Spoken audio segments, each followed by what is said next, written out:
ঋষি,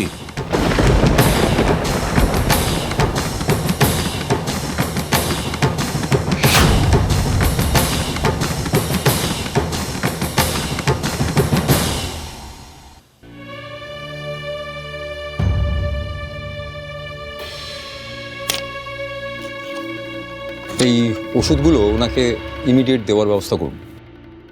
ঠিক আছে, আমি ব্যবস্থা করছি। হ্যাঁ, আপনি আপনি এদিকে আসুন। হ্যাঁ, আমি হেল্প করছি। একদম।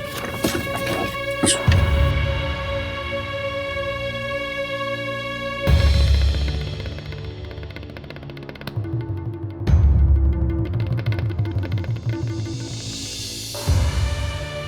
মেশো,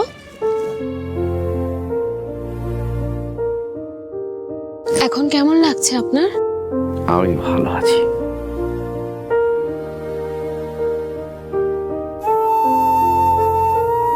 চশমাটা দাও তো।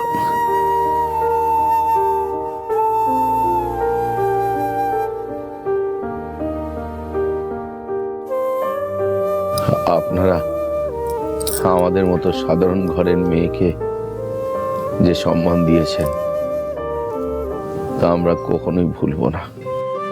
এই দুঃসময় আমাদের পাশে এসে দাঁড়িয়েছেন। যদি না দাঁড়াতেন তাহলে যে কি হতো। দাদা, আমি আপনার মনের অবস্থাটা বুঝতে পারছি।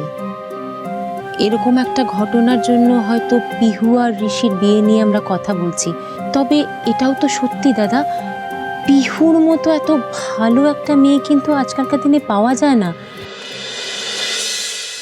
পেশেন্টের কন্ডিশন কিন্তু একদমই ভালো নয়, ঠিক আছে? কোনো রকম মানসিক চাপ কিন্তু ওনার জন্য মারাত্মক হতে পারে।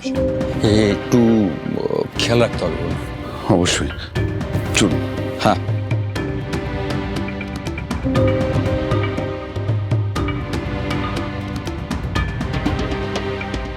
তুমি নিজের অসুবিধার কথা কোনোদিন মুখ ফুটে কাউকেই বলোনি। আচ্ছা ঠিক আছে, তোমার কথা মেনে নিচ্ছি, তোমার কিচ্ছু হয়নি, কিন্তু তাহলে তোমার বুকের যে ব্যথাটা হয় সেটা কেন হয় এমনি এমনি? ঋষি সেন তোকে বিয়ে করেছে, এটা জানার পর থেকে তোর মেশো খানিকটা শান্তি পেয়েছে। এখন যদি জানতে পারে যে তুই বিয়েটা করতে রাজি নস, আমি মানুষটাকে বোধহয় বাঁচাতে পারবো না মা।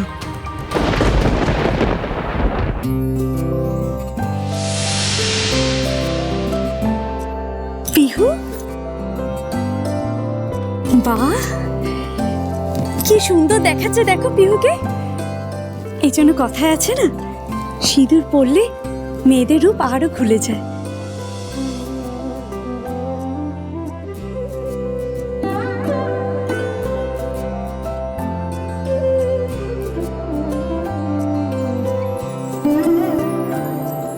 এখন কেমন আছো মেশো?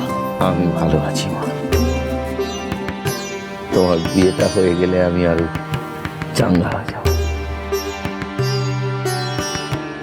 কিন্তু তোমার এরকম কেন দেখাচ্ছে না? তোমার এরকম দেখতে ভালো লাগছে না।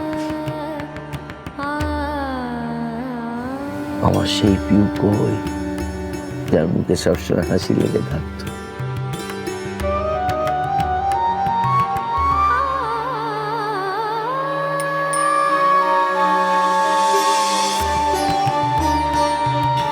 ইস, সৌমিটাও আজকে ওর বন্ধুর বাড়ি গিয়ে বসে আছে।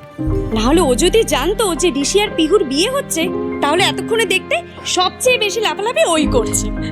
সত্যি বৌদি, শেষ পর্যন্ত ঋষির বিয়েটা হচ্ছে, এটাই যথেষ্ট। হ্যাঁ, যাক, ভগবান শেষ পর্যন্ত মুখ তুলে চেয়েছেন, পিহু আর ঋষিকে মিলিয়ে দিয়েছেন এই ঘটনার মধ্যে দিয়ে।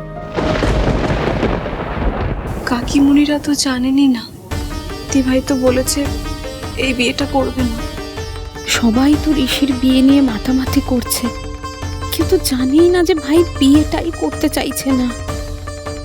আমি জোর করে ওকে রাজি করিয়েছি। পিহু, কি হয়েছে?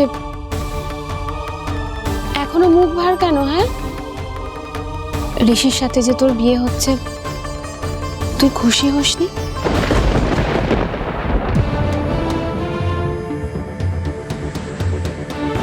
রুষা, এই বিয়ের ব্যাপারে তোমার সঙ্গে আমার একটু কথা আছে। তুমি ওদের বিয়েটা নিয়ে এরকম তাড়াহুড়ো করো না। পিহুর বোধ হয় বিয়েতে মত। আমি এই বিয়ে করতে রাজি মাসি।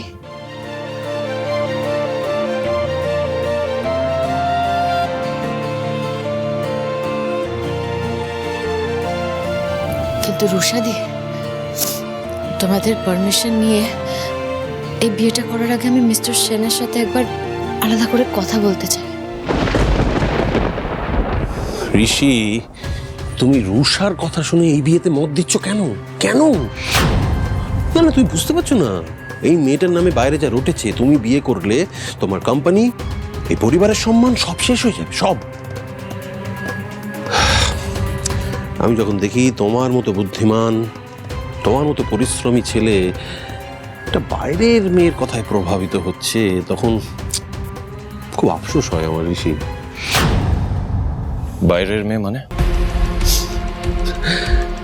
আমি জানি তুমি রুষাকে দিদির জায়গা দিয়েছো, তুমি। এই পরিবারের লোকজন যতই লোকাক না কেন, আমি খুব ভালো করেই জানি যে রুষা এই পরিবারের কেউ না। সে নিজে একজন বাইরের মেয়ে হয়ে আর একজন বাইরের মেয়েকে তোমার জীবনে এনে তোমার জীবনটা তছনছ করে দিচ্ছে। তুমি, আমি বলছি, তুমি রুষার কথা একদম কান দিও না। রুষাকে গুরুত্ব দিতে গিয়ে তুমি নিজের সর্বনাশ করো না। থামো পিসো, থামো। প্রথমত দিদি একজন বাইরের মেয়ে নয়, দিদির এই বাড়ির একজন, সেটা সবাই মানে, আর তুমিও সেটা মেনে নাও।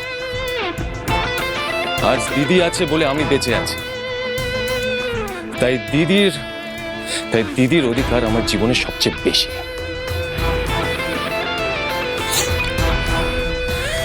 দিদি যা বলবে আমি সেটা মানতে রাজি আছি। সেটা যদি ভুলও হয়, তাতে আমার যদি কোনো রকমের ক্ষতি হয়, আমি কিন্তু সেই আদেশটা পালন করতে বাধ্য পিসু। বাহ, না ঠিক আছে, আমার মনে হয়েছিল যে আমার কথাগুলো তোমাকে বলা দরকার, কিন্তু আমার কথার যে কোনো দাম নেই আমি বেশ বুঝতে পারছি। এত কিছুর পরেও যদি তোমার মনে হয় যে তোমার দিদির ডিসিশনটাই ঠিক, তাহলে আর কি, করো করো, যা ভালো বোঝো সেটাই করো। All the best.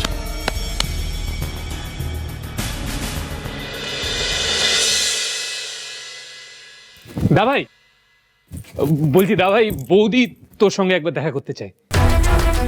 বৌদি? হোয়াট বৌদি? আরে মানে পিহুদি রে, ওই বিয়ের আগে তোর সঙ্গে একবার আলাদা করে কথা বলতে চাই।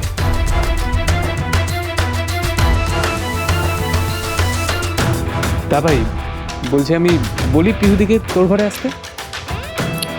Yes, of course. ওকে, আমি বলে দিচ্ছি।